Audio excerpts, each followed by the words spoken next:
तो एक सही पश्मीना को आप जो है फेक पश्मीना से कैसे पहचान पाएंगे। फिर मेरा एक ऑप्शनल जो था फ़िलासफ़ी था, तो फ़िलासफ़ी के बारे में भी कुछ कुछ पूछा गया कि आपका सबसे फेवरेट फ़िलासफ़र कौन सा है, वो क्यों है आपका, आप उनको उनकी फ़िलासफ़ी आपको क्यों अच्छी लगती है। तो मैं भी जब इंटरव्यू में पैनल में अंदर गया था तो एकदम से डरे डरे सहमे सहमे होते हैं। इनफैक्ट बाहर एक लॉबी है यूपीएससी के डोलपुर हाउस में, जहाँ सब लोग बैठ के अपने नोट्स वापस रट रहे होते हैं, इंटेंस होता है। फिर क्या होगा, कोई बाहर आता है कि ये बोर्ड बड़ा टफ क्वेश्चन पूछता है, तो एक अंदर से डर सा लगता है। ये ज़रूरी नहीं है कि आपको हर किसी सवाल का जवाब आना चाहिए, किसी को नहीं पता हर किसी सवाल का जवाब। You have to say what is being asked, not what you no. मेरे काफ़ी सारे दोस्त ऐसे भी हैं जो सर्विस में, जिनका सवाल पूछे 3-4 सवाल में बिल्कुल कुछ नहीं पता था, बट उसके बाद कुछ ऐसे सवाल पूछे जो उनका विषय था, जो उनका स्ट्रॉन्ग पॉइंट था, वो फिर वो अपनी बात, और दे गॉट गुड मार्क्स। कैसे करें यूपीएससी इंटरव्यू क्रैक? क्या आपके मन में भी यही सवाल है कि एक ही बार में यूपीएससी इंटरव्यू को कैसे क्रैक करें? कैसे सवाल पूछे जाते हैं यूपीएससी इंटरव्यू में? तो चलिए आज आपको इन सभी सवालों के हम जवाब देंगे न्यूज तक पर एक खास मेहमान के जरिए। ये खास मेहमान है, he has been there and done that. तो मुलाकात कराते हैं आपकी अतहर आमिर खान से। अगर बहुत बहुत स्वागत है आपका न्यूज़ तक पर। सबसे पहला सवाल, क्योंकि हम बात कर रहे हैं कि यूपीएससी इंटरव्यू की आप तैयारी कैसे करें उन सभी छात्रों के लिए जो इस वक्त न्यूज़ तक पर हमें देख रहे हैं, तो सबसे पहला सवाल यही कि छात्र अक्सर डरते हैं कि कहीं ना कहीं बहुत ही डरावने सवाल पूछे जाते हैं। कई कई स्टूडेंट्स कहते हैं उनके सपने में भी यूपीएससी के सवाल आते हैं कि वो इंटरव्यू दे रहे हैं। तो क्या सचमुच इतने डरावने सवाल पूछे जाते हैं यूपीएससी में? सबसे पहले थैंक यू सो मच। मेरे ख्याल से इंटरव्यू सबसे आसान और एक एस्पेक्ट है एग्ज़ाम का। थोड़ा सा ही हर कोई जो है इंटिमिडेट तो रहता है, एक डर डर सा रहता है, पता नहीं जाएंगे इंटरव्यू पैनल में, जाएंगे इंटरव्यू बोर्ड, मुझसे पता नहीं क्या पूछेगा, मैं बोल पाऊँगा कि नहीं बोल पाऊँगा। बट ये एंग्जाइटी एक नॉर्मल सी एंग्जाइटी होती है, इससे बिल्कुल भी डरना नहीं होता है। जब हम वहाँ जाते हैं बोर्ड में इंटरव्यू के सामने, वो बहुत ही कॉर्डियल होते हैं, बड़े अच्छे से हमारी बात भी सुनते हैं, अपने क्वेश्चंस भी बड़े जो है कंफर्टेबली हमें देते हैं, कंफर्टेबल करके ही सवाल पूछते हैं। तो मेरे ख्याल से इसमें बहुत ज़्यादा इंटिमिडेट होने की ज़रूरत नहीं है। तीसरा, जो क्योंकि हमने प्रीलिम्स का एग्ज़ाम दिया होता है, मेंस की तैयारी की होती है, 1.5-2 साल से हम लोग तैयारी कर रहे होते हैं, तो हमारी इनडायरेक्टली इंटरव्यू के लिए भी प्रिपरेशन हो रही होती है। तो अपने आप को ऐसा बिल्कुल भी नहीं समझना है कि मुझे एकदम से सब कुछ फ्रेश करना है इंटरव्यू के लिए। ये जो प्रोसेस, जब आप एग्ज़ाम की तैयारी कर रहे हैं, उसी दिन से आप जो सबकॉन्शियसली इंटरव्यू के लिए भी तैयार होते हैं। थोड़ा सा कुछ कुछ चीज़ों का ध्यान रखना होता है, but otherwise there is nothing, no need to be very intimidated. तो जैसे कि आपने कहा प्रीलिम्स और जो इनिशियल स्टेजेस होते हैं उसमें आपकी नॉलेज चेक कर ली जाती है ऑलरेडी, और यहाँ पर जब इंटरव्यू की बारी आती है तो पैनलिस्ट जो होते हैं, क्या वो आपकी पर्सनालिटी ज़्यादा, मोर ऑफ योर पर्सनालिटी देखना चाह रहे होते हैं? या ऑफ कोर्स, बिकॉज इसको इंटरव्यू नहीं, इसको भी actually it's a personality test. अगर आप एग्ज़ाम का नोटिफिकेशन भी देखेंगे, उसमें पर्सनालिटी टेस्ट ही लिखा होता है। तो बेसिकली हाँ, ऑफ कोर्स, जैसे आपने इंटरव्यू मेंस दिया, इंटरव्यू दिया, नॉलेज तो आपका चेक हो ही गया। इसमें ये देखा जाता है कि जो कैंडिडेट है इसके क्या एटीट्यूड है, किस तरीके का इंसान है, क्या व्यक्तित्व है, क्या पर्सनैलिटी है। ब्रॉडली उन्हीं चीज़ों को एसेस करने की कोशिश की जाती है। जब अक्सर मेरे ख्याल से जो है 2 ब्रॉड एरियाज़ बहुत ज़्यादा ज़रूरी होते हैं इंटरव्यू के लिए। एक हमारा बायोडेटा, जब हम लोग एक डिटेल एप्लीकेशन फॉर्म फिल करते हैं, वो डिटेल सभी इंटरव्यू के जो पैनल मेंबर्स के पास होती है। आपके एजुकेशन बैकग्राउंड के जो डैफ होता है, आपका जो एजुकेशन बैकग्राउंड के बारे में, आप कौन सी जगह से हैं, कौन से डिस्ट्रिक्ट से हैं, कौन से राज्य से हैं, कौन से आप जो है कौन सी क्या क्या आपने पढ़ाई क्या की है, कहाँ से आपने पढ़ाई की, आपने काम कहीं किया होगा पहले, तो वो सब लिखा होता है। आपकी हॉबीज़ क्या हैं, आपके इंटरेस्ट क्या हैं, तो ये सब हमारी जो चीज़ें हमारी पर्सनालिटी का हिस्सा होती हैं, उनके बारे में अक्सर क्वेश्चन पूछे जाते हैं इंटरव्यू में। ये बहुत ही अहम जो है फील्ड बनता है। इसके साथ साथ बाकी जो आपके सब्जेक्ट मैटर के बारे में, करंट अफेयर्स जो हम लोग रेगुलरली पढ़ते हैं, तो करंट अफेयर्स भी बहुत एक पेट एरिया रहता है इंटरव्यूअर्स का। इन दिनों अगर कोई नेशनल न्यूज़ है, इंटरनेशनल न्यूज़ है, उसके बारे में पूछते हैं। So that is how it goes. So basically आपकी अप्रोच वहाँ देखी जाती है कि फॉर एग्जांपल किसी भी कंट्रोवर्शियल लॉ, बिल, किसी की भी बात कर लें, वहाँ पर आपसे सवाल पूछा जाता है अगर, तो आपकी अप्रोच देखी जाती है कि आप उसको कैसे अप्रोच करें। बिल्कुल बिल्कुल बिल्कुल बिल्कुल सही, क्योंकि कई बार बहुत ज़्यादा कंट्रोवर्शियल टॉपिक्स होते हैं, तो उन कंट्रोवर्शियल टॉपिक्स के बारे में पूछा जाता है। तो कई बार एक मन में जो कैंडिडेट्स के भी विचार रहता है कि मैं ये लाइन लूँ या ये लाइन लूँ, क्या बताऊँ, या पॉलिटिकली क्या करेक्ट। कैसे क्या करूं। बेसिक एक फैक्ट्स और आर्गुमेंट की बात होती है। आप कोई भी चीज़ एकदम से ब्लैक या एकदम से वाइट नहीं होती है। हर किसी एक्सपेक्ट का, हर किसी प्रोग्राम का कुछ उसके एडवांटेजेस होते हैं, कुछ डिसएडवांटेजेस होते हैं। तो दोनों चीज़ों का, दोनों पहलुओं का एक जो है एक एस्पिरेंट को एक अंदाज़ा होना चाहिए। तो आप जब भी अपनी बात कहें तो वो तथ्य कि मुझे लगता है इस चीज़ में ये चीज़ें जो है ये सही चीज़ें हैं, ये इस पर्टिकुलर चीज़ में जो है दीज आर द डिसएडवांटेजेस, मतलब आप उसे ब्रॉड, हाँ, एक valid argument valid argument, yes. आप बिना ऐसे कोई बात कि ये सही है, बट सही क्यों है, वो ज़्यादातर हो सकता है कि दूसरे किसी के पास उससे अच्छे भी आर्ग्यूमेंट हो, लेकिन जो आप चीज़ बात बता रहे हैं वो कितनी सबस्टेंशिएटेड है, उसको आप कितना प्रूव कर पाते हैं, उसको आप कितना सबस्टेंशिएट कर पाते हैं। इसके अलावा अत्थर, अगर आपकी बात करें, आप एक बार नहीं बल्कि 2 बार आपने इंटरव्यू दिया था यूपीएससी का, उसमें कोई ऐसे ट्रिकी या इंटरेस्टिंग सवाल जो आपसे पूछे गए? जैसे 2-3 चीज़ें उन दिनों जो करंट, इनफैक्ट मैं दोनों का क्वेश्चंस मिला के बता देता हूँ। एक तो हमारे जो इंटरेस्ट या हॉबीज़ में मैंने रीडिंग लिखा हुआ था, तो उसके बारे में पूछा, कौन सी किताबें आप पढ़ते हैं, क्यों पढ़ते हैं। इसी तरह से जो मैं कश्मीर से हूँ, तो यहाँ के बारे में काफ़ी क्वेश्चंस पूछे गए। हमारे यहाँ एप्पल की खेती होती है, तो एप्पल्स के बारे में पूछा गया। एक बहुत ही इंटरेस्टिंग सवाल पूछा था कि जो ग्लोबलाइजेशन, लिबरलाइजेशन हुई है 90s के बाद में, उससे एप्पल इंडस्ट्री पे क्या इम्पैक्ट पड़ा है। इसी तरीके से यहाँ के हैंडीक्राफ्ट्स हैं, पश्मीना है, तो एक सही पश्मीना को आप जो है फेक पश्मीना से कैसे पहचान पाएंगे। इसी तरीके से यहाँ की इकोनॉमी, जे.एंड.के की इकोनॉमी के बारे में क्या क्या एक्सप्लोर किया जा सकता है, कैसे यहाँ की इकोनॉमी को बढ़ाया जा सकता है। इसी तरह से जहाँ जिस डिस्ट्रिक्ट से मैं हूँ, अनंतनाग, उसके बारे में क्वेश्चंस पूछे गए। उन्हीं दिनों में जो यूक्रेन क्राइसिस अभी है, उन दिनों में भी कुछ यूक्रेन के इश्यूज़ चल रहे थे। सीरिया में बड़ा एक क्राइसिस चल रहा था, तो सीरियन वॉर, सीरियन क्राइसिस के बारे में पूछा गया कि बताइए क्या है सीरिया में, क्या मसला है, कौन से इसमें मेन प्लेयर्स हैं जिनके बीच में ये कॉन्फ्लिक्ट है, इसके क्या कारण है, इसमें यूएस का क्या रोल है, रशिया का क्या रोल है। सो ये सब चीज़ें, लीबिया में भी कुछ इश्यूज़ उन दिनों रेज हुए थे, तो उसके बारे में पूछा गया। तो जनरली इट वाज दो एरियाज़ पे ब्रॉडली जो इंटरव्यूज़ फोकस थे। One was on the biodata, particularly on J and K as a उन दिनों स्टेट हुआ करती थी, and number second is about the current affairs.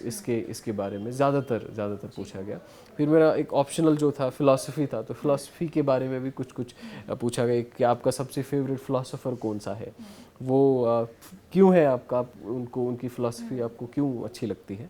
तो broadly this were the areas जिसके बाद जहाँ पे क्वेश्चंस पूछे गए। मतलब करंट अफेयर्स के अलावा अगर बात करें तो आपको अपने बारे में नॉलेज होनी बहुत ज़्यादा बेहद ज़रूरी है। आप जो भी अपने ड्राफ्ट में लिख रहे हैं, वो आप क्यों लिख रहे हैं, वो आप बैक कर पाएँ। एब्सोल्युटली, और ये ज़रूरी भी है। फॉर एग्जांपल, जिस ज़िले से मैं ताल्लुक़ रखता हूँ, जिस ज़िले से मैं बिलोंग करता हूँ, I need to know about my district. यहाँ अगर कोई बहुत ही इंपॉर्टेंट पर्सनैलिटी रही है, वो कौन है, उनके बारे में जानना। कोई इंपॉर्टेंट, कोई प्रसिद्ध कोई जगह है, कोई फेमस जगह है, उसके बारे में भी वन नीड्स टू नो। तो थोड़ा सा इसे आइडिया लगता है कि हाँ, he is well informed about the place where he belongs, अपने वहाँ के कल्चर के बारे में, अपने हेरिटेज के बारे में, that he knows about that. इसके साथ साथ current affairs, because that is in any case very important, कि क्या है इशूज़, क्या इसको वो अंदाज़ा, वो आइडिया है क्या इश्यूज़ के बारे में, दैट चाहे वो हमारे as a country we are facing या as a globe, as a world we are facing. तो उन चैलेंजेस के बारे में आइडिया है क्या, इश्यूज़ क्या क्या हो रहे हैं, इज़ ही वेल इन्फॉर्म्ड और नॉट। इसके अलावा अत्थर, कई बार बड़ा सवाल स्टूडेंट्स पूछते हैं, कहते हैं कि एक ही बार में इंटरव्यू कैसे क्रैक करें। 2-4-5 ब्रॉड टिप्स जो मुझे लगता है बहुत ज़्यादा ज़रूरी हैं। एक प्रैक्टिस, जब भी आप किसी भी चीज़ के लिए तैयारी करते हैं तो आप कॉन्फिडेंट होके जाते हैं, तो एक अच्छा सा एक अपना प्रैक्टिस करनी है। प्रैक्टिस कैसे करनी है, एक हम लोग मिरर एक्सरसाइजेस करते हैं, शीशे के सामने खड़े होते हैं। आप टीवी में होते हैं तो आप भी, मेरे ख्याल से शायद you must be also doing it. तो या आजकल मोबाइल फ़ोन रहता है, तो मोबाइल फ़ोन के सामने सवालों के जवाब बताने की कोशिश करी, फिर अपने उस वीडियो को देखा कि मैं कहाँ सही बोलता हूँ, क्या कंटेंट में कोई कमी है या मेरे बोलने में कोई दिक्कत है, क्या मैं कहीं बहुत ज़्यादा ज़ोर से तो नहीं बोलता हूँ, बहुत धीरे तो नहीं बोलता हूँ। हाउ डू यू इसको ऐसे देखना है कि सब अगला इंसान समझे। दूसरा एक बहुत ज़रूरी इंटरव्यू में है एक इंटरव्यू एटिकेट। इंटरव्यू एटिकेट का मतलब ये हुआ कि हमारे पास जो वहाँ पैनलिस्ट होते हैं, दे आर वेरी काफ़ी सीनियर लोग होते हैं, वेल नोन हैं काफ़ी सारे, उसमें वो भी होते हैं, वेल रेड होते हैं। तो जब भी वो क्वेश्चन पूछें तो ये टेंडेंसी कई बार हमारी होती है कि सवाल पूछते पूछते ही अभी हमने पूरा सुना नहीं, यहाँ से बोलने लग जाते हैं कि उनका क्वेश्चन पूरी तरीके से सुने। या हम अगर कोई वापस बात बता रहे हैं और किसी ने हमारी बात काटी तो हमें रुक जाना चाहिए, लेट देम स्पीक। और एक इम्पॉर्टेंट बहुत एक अहम चीज़ है, ये ज़रूरी नहीं है कि आपको हर किसी सवाल का जवाब आना चाहिए, किसी को नहीं पता हर किसी सवाल का जवाब। तो इंटरव्यू में अगर आपसे कोई सवाल पूछे जिसके बिल्कुल आपको कोई भनक नहीं, कोई जवाब नहीं, तो आप एक ऑनेस्ट होके उसमें बता दीजिए, सर आई डोंट नो, मुझे इस सवाल का, इस प्रश्न का उत्तर मुझे पता नहीं है, मैंने इस बारे में पढ़ा नहीं है। वो that is considered decent, rather than एकदम से कोई तुक्का मार दिया, कोई बेवकूफ़ या किसी को फूल करने की कोशिश करी। वो एक आपकी पर्सनालिटी को सही तरीके से रिफ्लेक्ट भी नहीं करती। इंटरव्यू में ऐसा कोई सवाल था जिसका आपको जवाब नहीं आता था, आपने कहा कि आई रीड अबाउट इट? नहीं, खास कोई मुझे ऐसे अभी ध्यान नहीं आ रहा ऐसा कोई। जनरली जो डिस्कशन ओरिएंटेड क्वेश्चन ही थे, कोई बहुत एकदम से कोई फैक्चुअल चीज़ नहीं पूछी कि फॉर्चुनेटली ये था। बट ओवरऑल ये चीज़ों का थोड़ा सा ध्यान रखना है कि जब आप वहाँ इंटर पैनल के सामने हैं, उस पैनल का एक सम्मान करना, जब आप बात कर रहे हो, और एक बहुत अच्छी क्वालिटी हो, सुनना एक बहुत बड़ी क्वालिटी होती है कि रादर दैन कि मैं जो मेरे मन में आए मैं बोलता जाऊँ, उससे अच्छा ये है कि आप एक बार सुन लें। और इसको मैं एक लाइन में ऐसे समराइज़ करूँगा, you have to say what is being asked, not what you know. So किसी चीज़ के बारे में अगर आपसे पूछा गया तो आप उसको टू द पॉइंट आंसर बता दें, न कि आपने हो सकता है बहुत कुछ पढ़ा हो उस बारे में, तो बीटिंग अराउंड द बुश नहीं करना है, straight forward to the point अपनी आंसर्स, अपनी बात वहाँ पे रखनी है। आपको अगर सवाल का जवाब नहीं आता है तो be frank enough and honest enough to say that sir I don't, या ma'am I don't know the answer to this question, या मैंने इस विषय के बारे में जानकारी नहीं रखता हूँ, मैं जानकारी रखूँगा। अक्सर ये होता है कि अगर आप ये जवाब देते हैं तो वहीं से आपको समझाने लग जाते हैं कि इसके बारे में। एक्चुअली कई स्टूडेंट्स डरते हैं कि हम अगर सीधा ये बोल दें कि हमें जवाब नहीं आता तो वो अच्छा साउंड नहीं करेगा।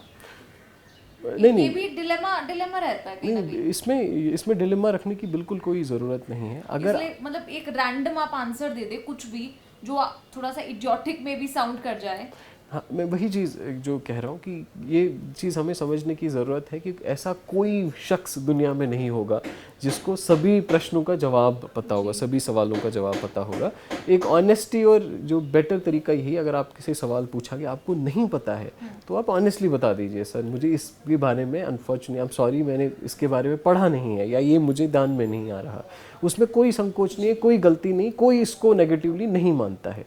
मेरे काफ़ी सारे दोस्त ऐसे भी हैं जो सर्विस में, जिनका सवाल पूछे 3-4 सवाल में बिल्कुल कुछ नहीं पता था, बट उसके बाद कुछ ऐसे सवाल पूछे जो उनका विषय था, जो उनका स्ट्रॉन्ग पॉइंट था, वो फिर वो अपनी बात, और they got good marks in interview. So अगर आपको जवाब नहीं पता है तो तुक्का एकदम से हवा में वो नहीं करना चाहिए।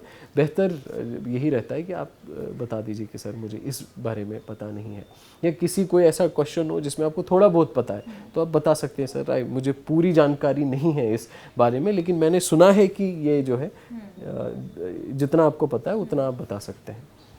वैसे आपके जो भी दो आपने यूपीएससी के इंटरव्यूज दिए, उसमें कुछ ऐसा कोई मोमेंट जो आपको हमेशा याद रहेगा, ऐसा कोई सवाल जो आपको हमेशा याद रहेगा?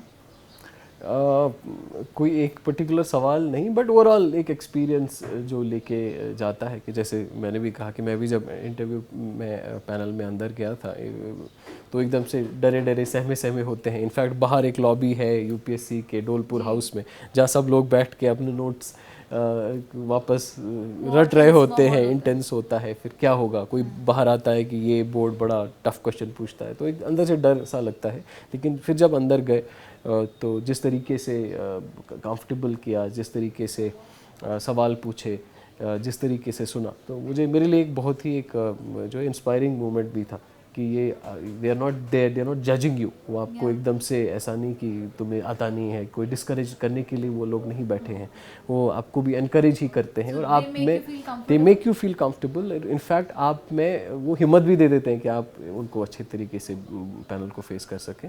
बड़ा एक मेमोरेबल मोमेंट रहता है जब जाते हैं, वो पूरा इंटरव्यू का seen it stage through out. सवाल भी बहुत, जैसे मैंने कहा कुछ काफ़ी सवाल जो है, चाहे हमारे यहाँ हैंडीक्राफ्ट्स के बारे में, मुझे पर्सनली ये लगा कि प्रॉब्ली बिकॉज JNK से बाकी स्टेट्स के रिलेटेड भी ऐसे ही रहता है, तो JNK के बारे में बहुत एक जिज्ञासा होती है, कितना क्या जानते हो आप।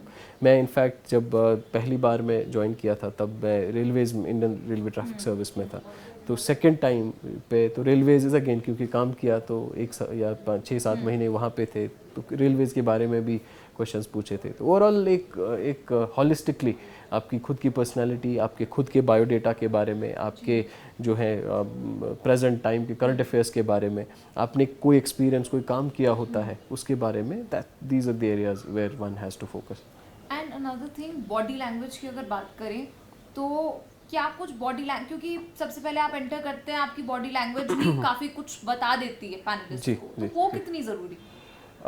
बॉडी लैंग्वेज भी बहुत, of course it's very important. जो हम कहते हैं non verbal communication, verbal communication तो जो हुआ, नॉन वर्बल एक तो सबसे पहले जब जाएं तो कंफर्टेबल अपने जो भी आप कपड़े पहने, चाहे आप सूट पहने, चाहे आप टाई और ट्राउज़र और शर्ट पहने, चाहे आप साड़ी पहने, जो भी एक अपने कंफर्टेबल के हिसाब से वहाँ जाएं। फिर जब आप बैठते हैं, वहाँ चेयर एक सामने रखी होती है, बोर्ड जो है, बोर्ड का सेंट्रल चेयरमैन रहते हैं, साइड में मेंबर्स होते हैं और सामने आपकी चेयर रहती है at a distance from the table. तो जब आप पहुँचते हैं, आप खड़ा होते हैं, तो चेयरमैन खुद ही आपको कहते हैं बोर्ड चेयर पे बैठने के लिए, फिर आप चेयर पे बैठ जाते हैं, थोड़ा सा अपराइट होके रेस्पेक्टफुली आप बैठते हैं। सवाल जब पूछा जाए तो तब उस समय जैसे कहते हैं नज़रें मिला के बात करनी चाहिए, एक जो है साइट या आई साइट ये जो है मेंटेन करनी चाहिए, प्रॉपरली सुन के। फिर जब आपने इस क्वेश्चन सुना, उसके बाद you can take a second, फिर कुछ सेकेंड आप लेके फिर आप कॉन्फिडेंस के साथ जवाब दे दीजिए। एकदम से डरने की ज़रूरत नहीं है, एकदम से बहुत जो है परेशान होने की ज़रूरत नहीं है। तो अथर, बहुत बहुत शुक्रिया आपका न्यूज़ तक से जुड़ने के लिए। तो आप सुन रहे थे अथर आमिर खान को, उन्होंने बताया कि किस तरह के सवाल पूछे जाते हैं यूपीएससी इंटरव्यू में और आपको कैसे उन सवालों का जवाब देना चाहिए, डॉज नहीं करना चाहिए। उन्होंने अपने कुछ इंस्टेंसेस भी बताए, इंटरेस्टिंग थी बातें सुनने के लिए, समझने के लिए। तो इन सभी बातों पर आप ध्यान रखिए जब आप एक यूपीएससी इंटरव्यू देने जाते हैं। और ऐसी और खबरों के लिए आप देखते रहिए न्यूज़ तक।